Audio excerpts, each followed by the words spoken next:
Hello বন্ধুরা, কেমন আছো? নিশ্চয়ই ভালোই আছো। ভালো তো থাকতেই হবে। তো আজকে দেখো শনিবার।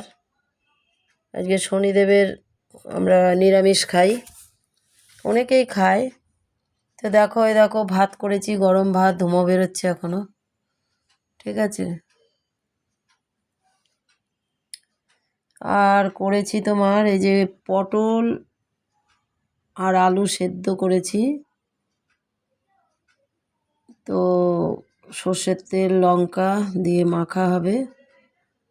তারপরে দেখো পটল কুচিয়ে, আলু কুচিয়ে, কালো জিরে, কাঁচা লঙ্কা কুচিয়ে একটা ভাজা করেছি তেল তেল করে।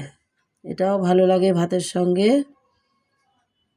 তারপরে দেখো এই যে ছোলা দিয়ে, তারপরে তোমার পেঁপে, আলু, সয়াবিন দিয়ে একটা তরকারি করেছি, আদা জিরে বাটা। ওই দেখো ছোলা দিয়ে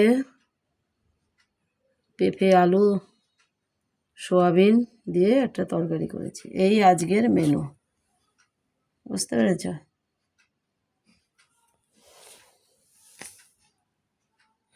কাঁচা লঙ্কা চিরা তরকারি। আমরা শুকনো লঙ্কা খাই না, কিন্তু ফোড়ন দিই। এই দেখো ফোড়ন দিয়েছি, কিন্তু খাই না।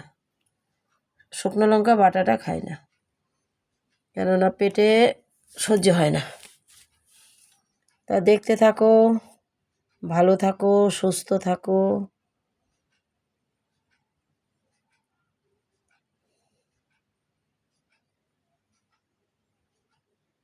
ভালো থাকো।